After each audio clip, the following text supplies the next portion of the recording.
We're back. We've been away for a bit, but we are back. How's it going, Nathan? Yeah, I'm going well. I'm very excited to be back. Obviously took a bit of a break, took a bit of break from MMA to be honest in my part, but really happy to be here and can't wait. We've missed quite a bit, haven't we? A lot's gone on since. A lot. I mean, A lot. The dimensions are changing everywhere. Octagon are still selling out stadium shows, which we've had the pleasure of experiencing. But have you seen the clips or anything from last week in Germany? I see her a little bit. I mean, it's just immense, really, just how much they can bring. And we said before we was all very excited about Octagon when we last spoke, really, because it was around that time we probably sort of slowed it down a little bit. But now I mean, it's new levels every time. I mean, what's next? Where's next? Who's next? I can't wait to see what they're continuing to do, because the progression is crazy. Absolutely. Now, don't get me wrong, I love going over to Prague and other places and experiencing it proper, different culture and whatnot. But I would love for him to come back here. Yeah, I think obviously the issue was, I remember when we spoke to Jonas Magard, and with some of their UK fighters, sort of relationships dying down. So I'd be interested to see what they do. I mean, could you see like a realistic location for them to go? Ireland. Yeah, Ireland, or I suppose Liverpool still with Shem. So yeah, I mean, there are options. There are definitely options. I mean, and if we're talking about convenience for us, I mean, to be honest, probably the same price to get to Frankfurt as it is to get to play Liverpool for me. But for you, it'd be incredible to get up there. Well, it's like you said, for you to get up here. It's like if we wanted to get the train to London, it's cheaper to fly to Frankfurt, like I said, than it is for us to get to London. Well, one place that is really, really far to get to is Saudi Arabia, and PFL put on a hell of a show there last week. Some huge fights, but I mean, where to start? Francis Ngannou, the main man. This maybe still the king of heavyweight MMA. And what a story, and just the relief he felt after getting that quick win against was it Renan Ferreira? Sorry, that's so bad. That's that's name. That's Renan Ferreira. Right, so he is pretty much the lineal heavyweight champion of the world, because he was the Bellator / PFL. He beat Ryan Bader, and Ngannou never lost that heavyweight championship in the UFC. So now Francis Ngannou, he's the heavyweight champion of the world, pretty much, or lineal at least. He is pretty much, and fair play to him for saying no to the UFC contract, and he went and earned himself a bucket load of money that he's never going to make him mix martial arts. But with him doing that, by default, he has done himself and the MMA community out of seeing who is the ultimate pound for pound, well, not pound for pound, but the best heavyweight in the world. I know Tom Aspinall since then has come into the conversation, but at that point, if Francis would have turned around and said, right, yeah, I'll take that contract, John Jones would have come back, boom, that would have been the first fight. And then we wouldn't in hindsight, we wouldn't even be having this conversation, would we? True. Would Jones have taken the fight? I mean, they had ample opportunity to do it while he was there. I'd like to think that he would, and if he would, I'm not stupid enough to bet against John Jones because he's never been beaten. If the rules that have been recently changed with the 12 o'clock elbow, he would never lose. Then he wouldn't have that blemish on his record. But back to Francis, I think the emotion after the fight summed it up perfectly, because nobody would have said, no one's got a bad word to say against him anyway, but no one would have begrudged him saying, right, I'm never fighting again. That's me done with everything that he's been through, because it's been a tough time, and he made a bucket load of money in boxing. So if he would have said, right, that's me, I'm not fighting anymore, nobody would have begrudged that, would they? No. Yeah, that's it. And obviously the way it ended for him in boxing, getting knocked out by Joshua, which is it's not something to be completely down upon, but you perhaps worried a bit about him going into this fight. He'd been away for a few years, but I mean, he's still so good. And I mean, in a division that probably isn't the deepest, that you go to another promotion, he absolutely took him out. And that D1 Francis Ngannou wrestling as well coming into play. And he's still, the way Dana White talks about him probably tells you how much the UFC probably actually do miss him, because it's one of those where he keeps saying things. It recently just came out, I think today, that he would, Dana White was saying, oh, I would have released him after the Derek Lewis fight. No, you wouldn't. or he wanted someone beg me to keep him. But the fact he keeps talking and keeps trying to bring him down probably actually says a lot to Ngannou's promotional power, because the top draw in the UFC has changed, and there aren't a whole lot of stars in that sort of new wave of champions. As great as they are as fighters, they aren't quite on that level. And so Ngannou, you can see how much White misses him. And I mean, for PFL, it's difficult because the interest is limited. They put that one on pay-per-view. Maybe they should have made that one a free one on TV so everyone could watch and then want to see his next fight. But it's tough for PFL, but Ngannou's still the man. You're definitely right about the star power, and I think you can have pay-per-view fighters, but in terms of pay-per-view stars, you only ever get a handful. It's like British boxing. It's like you've got your Joshua or your Tyson Fury or whatever, but besides that, it's very, very, very limited. Now, with the PFL thing, I think they're still trying to find their feet and know what they're doing with the pay-per-view market. I think that was it's one of the first pay-per-views that they've done, and it was probably from the main card upwards, it was probably the best card. But I'm with you. I think put it as a free card, Francis Ngannou, everybody's going to watch it. Everybody. Then from then on, when you've shown that you can not put on such a quality card as the Top Dogs UFC, but it's a very, very good card.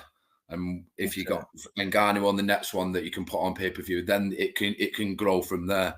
But in terms of going back to finding out who the best heavyweight is, with all this Saudi money coming in now, and within boxing, they had the Matchroom versus Queensbury 5v5. They've done that a couple of times.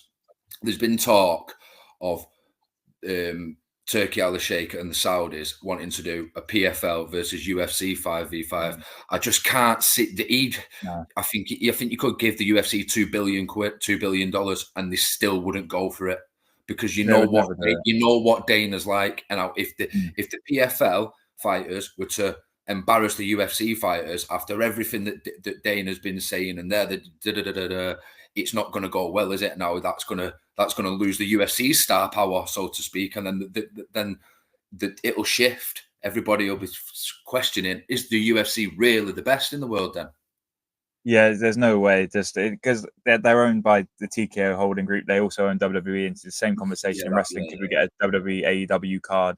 No, never, because no one has the ego to quite take that. And obviously in wrestling, you've got to decide who wins, which is the slight difference, but it won't work, because I think it's just more so promoters can do it because they are like individual people. They have their group of fighters they fully believe in, whereas companies want to keep a hold of their best guys and make sure we're better than him. And probably in the back of their mind, they're thinking, well, maybe they might go bust, or they might lose interest. Probably not going to happen with Saudi money involved, but they're probably thinking maybe slightly like Pride, which is before my time, but that hoping that they can maybe get that wave of fighters if there is anyone there they are particularly interested in. But, I mean, they are still growing stars in the PFL. We saw a huge upset. Paul Hughes, the statement victory of the night against AJ McKee, who was, when I saw that, I was okay, that's too much too soon for Paul Hughes, but he completely stepped up. No, I did as well. And I've seen Paul Hughes come up. I've seen him have 2 fights with Jordan Vucenic, who you've had the pleasure of interviewing. I've had the pleasure of interviewing. He's done it through the hard road. He's come up on the regional scene, so to speak, Cage, where he is fighting for peanuts. And he's had 1 fight in PFL before going in and fighting a former world champion. And he made him look like an amateur. I don't know how. It was a split decision. I don't know how or why one judge scored it in favour of McKee, because there was multiple points where Hughes nearly KO'd him with the knees. I don't know how much you've seen of it, but it was spectacular. I'm really happy for him. I am really happy for him. But like you said, they're growing the stars, and is he the next one? Especially, he's got the Irish accent. He's got McGregor. He wants McGregor in his corner against Usman, and Usman's meant to be the best of a lot of them. And I think that's another thing as well as Ngannou that could blow it up for the PFL. If they put it all into Paul Hughes and realise we've got a fucking superstar here. That's it. If they can get people to buy it, I mean, again, you probably need to do an event in Ireland. That would be the key, wouldn't it? And make it accessible to people. Don't do the UFC thing and charge 150 quid for seats in the gods. You've got to make it accessible, make it available, and do that. I mean, that's a huge fight. You could, there's nothing that's going to stir. I don't know how the Irish people feel about the Nurmagomedovs these days, but I mean, there's nothing that could stir that crowd more than that fight happening, because it is possible. That's the one thing with the Bellator PFL thing. That fight is possible. You can fantasy book that one, and you can expect that one to actually happen. And I mean, Usman Nurmagomedov, he's very good. He's not particularly the most exciting fighter the world's ever seen, but he's very good. He wins fights. Paul Hughes is really on it now, and you can see him just might be too much. Nope, gets past it. Or we lost here. Might be a start of something. No, he wins it back and absolutely batters. Vucenic. I'm pretty sure he did in that fight, if my memory serves me correct. It was a very strong. I think it was a decision, but he really took it to him the whole time. And so, I mean, the sky's the limit for if they can. It's every promotion in any sport, any you've got someone, especially if you're promoting, you've got to get behind them. And Paul Hughes actually might be the guy for PFL to actually say, look, look at this guy, watch this guy, and then soon he becomes the main event, and then you have that rotation of stars. Absolutely. I'm not too sure about having McGregor in his corner, though. For one, it'll cost a fucking fortune on security. For two, you can't trust him. He's getting worse. You don't know what you're going to get with him. He's turning up at he's at every bleeding boxing event. He's here, there, and everywhere. He's got his own record label now, and he's on yachts every 2 minutes. And it's like, just slow down. Just slow down. Yeah. Our kids are going to ask us, what was McGregor like before he fought Floyd Mayweather? And it seems like a long past time now, doesn't it? Yeah. He's a completely different human. I mean, if you watch interviews and just look at him, it completely different. I don't think he's ever going to fight again, to be honest, or at least in a cage or a ring. But I mean, one day we can hope just to see maybe one last dance for him. But I'm glad Michael Chandler got himself booked up in another fight, because that fight was not happening ever. So I'm glad he's got himself busy. Stalling his career, waiting around for McGregor. It's like, you do your thing. I'm getting back in the cage. And props to Chandler.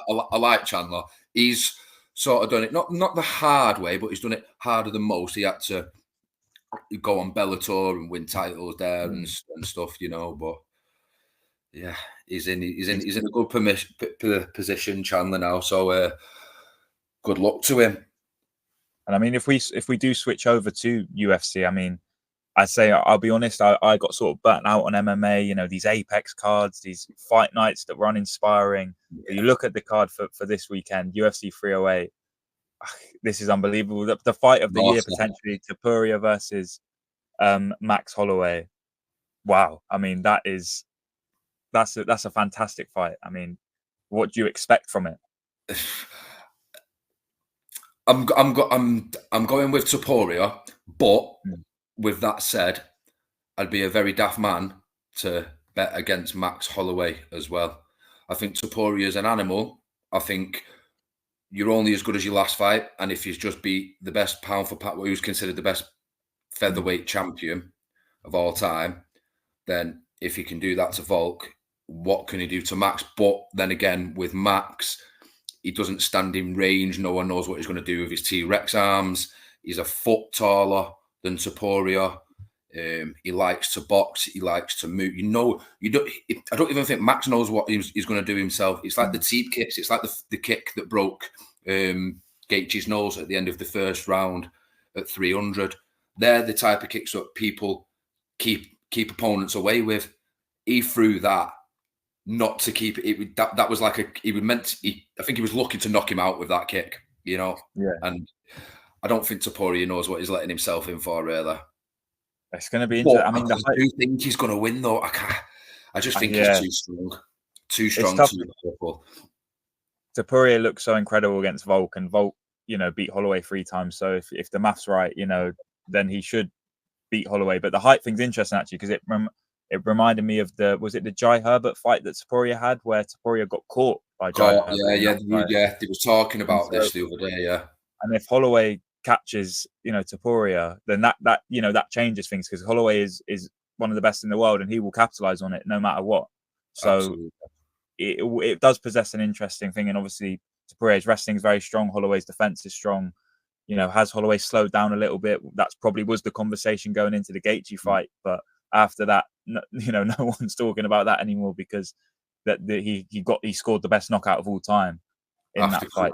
After a clinic 5 rounds as well, like he won every round convincingly.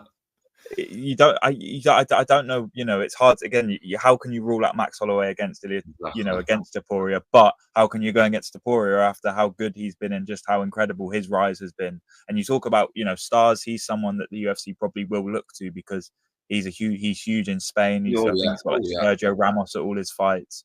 Yeah, and so Real Madrid going out doing the kickoff for Real Madrid and stuff like that. Huge. So that, in terms of Europe, that is a big name you've got to capitalize on. And I mean, we can speak about those big names, that huge hype train, but that has sort of been derailed as of late. Khamzat Chimaev, Rob Whittaker, that fight is finally, hopefully, happening. Touch wood, it does, because I mean we've been close before. I mean, Khamzat's got to win, hasn't he? He absolutely has. He absolutely has. It's been a whirlwind. It feels like forever now. But I don't know if you've seen any of the training clips this week. They've been wrestling with kettlebells and stuff like that. He's back in his homeland, and they like said he's close to Darren Till and stuff like that. And they're all saying that he's a different breed now. He's back to what everybody originally saw him as when he first burst onto the scene. But what a way to come back against the most acid of acid tests in the former champ, Robert Whittaker. Now, if he wants to stand and bang with Whittaker, that'll be very, very dangerous, but I can't see it. I think Chimaev just going to win it on the ground. Yeah, I think he's got to, right? Because, I mean, Whittaker, I know it was against Aliskerov, who wasn't ranked at the time, but it was a solid fight, and he showed, I mean, exactly what he can do. But Chimaev, if he can get back to how he was, I mean, wow. I mean, and the pathway's clear, because I know Du Plessis always finds a way, but I wouldn't see him be able to find a way against, a sort of prime Chimaev. Sean Strickland would have no chance. Izzy would be a really good fight. But, I mean, the pathway, if he can get this fight and come out of it relatively unscathed for a fight against one of the best in the world, that pathway. I like that what you said, though. The Adesanya fight, I think that if Chimaev wins on Saturday, I'd like to see that next Adesanya, to see if Chimaev can take it onto the next level, and to see if Adesanya's still got it against someone of Chimaev's caliber. Yeah, because it's such a weird one with Adesanya, because again, he's picked up losses against guys who you think he wouldn't lose to. I mean, let's say Du Plessis is like the best fighter ever, because he always just somehow manages to get it done, no matter how unconvincing. Everyone forgets what he did to Pereira as well. Yeah. I forgot that just then. People forget that. It's so easy to forget with what Pereira's done, but Adesanya was the fucking man 18 months ago, and now everyone got pissed off because he lost. He'd get another title shot. He lost. He'd get another title shot. No, I think that even more, that sells the Chimaev fight even more for me. That now I say that. Yeah. And then we'll see. I mean, but it's all on him now. It's all on Chimaev to win this one and just get that hype back, because he can do it. And he had that incredible fight with Gilbert Burns on pay-per-view. And that's almost announced him in a way that a convincing win wouldn't, because it was just like, this guy's got it. He's got that grit. He's got that fire. Now we'll have to see. We'll have to see how he gets on. I'll just have another look at this card. You've got Ankalaev, Rakic, and then you've got the big one for the British fans, Lerone Murphy, Dan Ige. This is coming out. I know the Barboza fight was electric. Me and Jordan have just been speaking about this. I know that was electric, and everyone's taking away the fact that how experienced Barboza is. But I think Barboza's one, he's better than Ige, and two, Lerone looked really, really good in his last fight. And as it's touched on just then with Thinger, you're only as good as your last fight. So and Lerone's an athlete, he lives and breathes it. He's Manchester's best fighter, and if he wins on Saturday and convincingly, which I think he will do, the pathway's got to be clear for him now to have a run for the title. He'll be in the top 10, so then he shouldn't be looking behind him now. He should be looking at top 5. Lerone will call for it. I know what he's like. I've met him on a couple of occasions. He's a fucking sound geezer. He will be calling for a top 5 fighter after this if he wins, and so he should. Then it'll be his 7th 7th fight in the UFC, and 5 out of Wow. the 7 have been in Abu Dhabi as well. Strangely enough. Is it? Yeah. Yeah, How this is weird. it. Yeah, Home away from home. But yeah. yeah, I mean, yeah, he's had. Yeah, I think it probably is around 7, 8. I won't do the Mm. math, so I'll have to be silent for a bit. But the he is just, he is the next sort of British fighter coming through, really. Especially English fighter. And I mean, Ige, he's good. He's a tough guy to face. He's prone to perhaps losing focus in fights and falling into game plan traps, and that could be a good moment for Murphy. But Ige is also super tough. So he stepped up, fought a fight on barely any notice. I can't remember how long it was against Lopez. That's it. Against Lopez, where 3 he hours. 3 hours notice. I mean, 3 this guy's hours. tough as anything. He's So on his fucking they, couch. they owe him this one on pay-per-view, and so it does work as a thank you to Ige for stepping up and saving that card. Yeah. And also an opportunity for Murphy now to go clear, and perhaps himself. I don't know what Lopez is doing or booked up for. I think he's fighting Volk. I might be wrong on that, or is he rumored to? I don't know if can't think of if I've seen anything on that. No, Let's see if I can find it. But I mean, the Lopez fight, that's the name that came to my head when I saw. Oh no, he's not fighting Volk. I've made that up.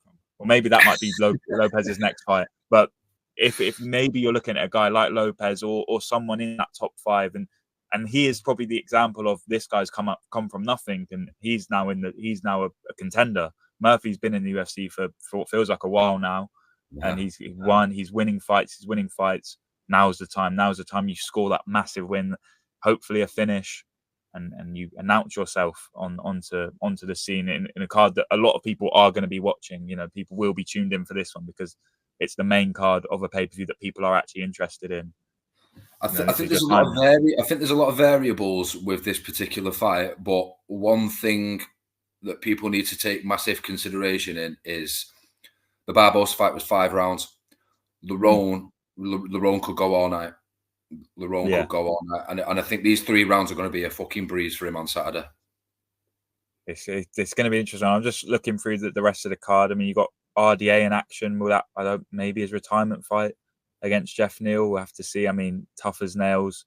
Shout the bullet, the man of Abu Dhabi. If there's not an Abu Dhabi card without him on it, do you expect Magomedov to be someone actually in middleweight as well that could become a big contender alongside people like Chimaev and Adesanya? Yeah, but it's the style that isn't wow, is it? It doesn't, we want them to stand and bang, like not fucking wrestle and throw. I mean, wrestling's a massive part of mixed martial arts, but there's wrestling and then there's holding and wasting a minute of the round, and you're not scoring off that. There's no damage being scored off that. But I think he could definitely be in the conversation. It could definitely be in the conversation. It's a busy night for middleweights as well. You've got Bruno Ferreira, who scored 2 absolute massive knockouts in recent weeks. You've got one with Ismail Nadia, Bruno Silva. I mean, that's probably less important, but it's a big night for that division because there's a few fights of people, realistically, that could make up the top 10 because it isn't the strongest in terms of depth. I mean, I've not been quiet about the fact I don't think Strickland's particularly great. You've got Costa, who's very fun, but again, he's not someone that's going to be a title contender. So that there is space. There's space for someone to make a big announcement on this card, whether it be Bruno Ferreira, whether it be Bullet. That there is an opportunity here, and these pay-per-views, especially the prelims, because this is the free part. This is the part people will be watching. Now is the time to actually make, and it's going to be for the UK fans. It's going to be a human time, I'm pretty sure. So yeah, it's. I think the main card starts at 7, doesn't it, on TNT? So it's like there's a gap, like you said, and with the amount of names in that division that's involved this weekend, then someone can take that opportunity with both hands, hopefully. Yeah, we hope so. I mean, a lot to look forward to. I mean, the UFC are going strong with their pay-per-view cards to end the year. I mean, is there anything else you're looking forward to in this coming weeks? Jones and Stipe in a couple of weeks. That's such a big. That is. I mean, I worry for Stipe. He's not fought for 4. He's not fought for 4 fucking years, though, has he? That's the only thing. and he's just been chilling. I think he's just been. I assume he's been keeping fit and that, but he's a firefighter. But is Nath, in your honest opinion, mate, is that really the legacy fight that Dana White's making it out to be? No, it's not. The legacy fight now is things change over time, and you know, Stipe was the legacy fight for John Jones 2 years ago.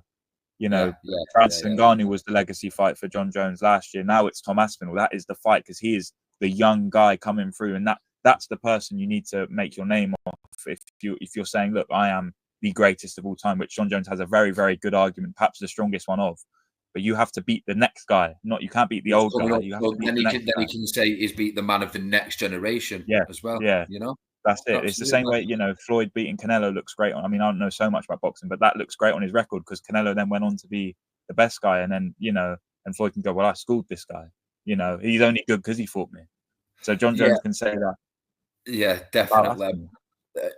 Aspinall's back up for the fight. So in the back of my head, now I shouldn't say this, but I hope Stipe gets injured and pulls out or something because then it's forced to happen. Then it's forced to fucking. He can avoid it like the plague, and he can go around the trees all he wants, and he can say this about Tom Aspinall and that about Tom Aspinall. But I'm with Adam Catterall, who does the TalkSport and the TNT stuff. Tom Aspinall is the best heavyweight in the world right now. He's just not fought. He's just not fought the guys to prove it. Give him the opportunity to prove it. Now, John, you like we've just said, John, you're saying you're the greatest of all time. You can beat any man. Yeah. You were not going to see the Ngannou fight, and you're basically point blank refusing to fight the best of the next generation. Help us out. Help us out. He needs to. He needs to. And you hope he will. You hope maybe he'll have a great performance against Stipe, and he'll feel, you know, look, I will do it. I'll fight him. You know, and he'll sort of announce it in his promo, or maybe they'll have Tom Aspinall come out and sort of line him up, and hopefully it won't be like the one we saw in Octagon with Shamrock, where everyone was sort of confused and he turned down the fight in the cage. I don't want to see that. Hopefully, we will see John Jones, Tom Aspinall at some point because it needs to happen. You know, it's that if John Jones loses to Tom Aspinall at the end of the day, you know, and he retires, it's not going to be a huge legacy killer. It's just going to say, look, this is the next one. You know. It's okay, you know. I'm not doubt he will see this, but John, it's okay if you lose. You know, I know you're a hero. You've just got to take the risk, because what will it do for your legacy? No one will be able to compete with your argument for the GOAT if you beat the next guy. It's as simple as that. And if he does lose, then he'll just be the best of that generation. Yeah, and still one of the best of all time, because you lost when you're a bit past your prime against the best guy. You know, I know he fought Michael Bisping, which, you know, he was not particularly young himself at the time, but I mean, GSP came back and that like cemented him as one of the GOATs. Yeah, you know, because he came back and fought the current champion, regardless of who it was. He came back and did it and then won. You know, that's what John Jones needs to. He doesn't need to, obviously, but it's what he should do if he really cares about his legacy as much as he says he does. I think he's looking at Tom Aspinall and thinking, that's the fastest, powerful heavyweight that I've ever seen, and I don't want none of that smoke. I think that's what. And even if he's not telling himself that, he's lying to himself. His brain is going to know that somewhere in that. Yeah. He's a very, very intelligent man, but he's also a very stupid man, because he's saying he doesn't know the MMA world, fuck all, and he doesn't know the MMA community, this and that. Well, you do, because the fans are the paying public, and what the fans ask for, you should provide. Now, Tom Aspinall's singing from the same song sheet as me here, like, just give the fans what they fucking want. And now I just want to fight. You say you're the best, I say I'm the best. Let's fucking get it on, man. And he's awfully lucky Dana White loves him, because he's holding that belt hostage as well. You know, he can't brown tongue anyone anymore if he tried. It's insane.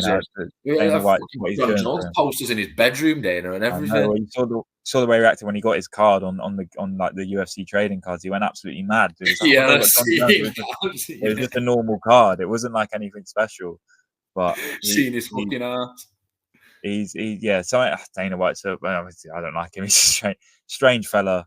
We'll hope he can do the right thing. Speaking of how strange he is, Jake Hadler, you've seen that he's been cut, haven't you, of his loss last week? But and then he takes short notice fights. He did it the hard way. He come up through contender series, and all of a sudden he's been cut. What do you make of it?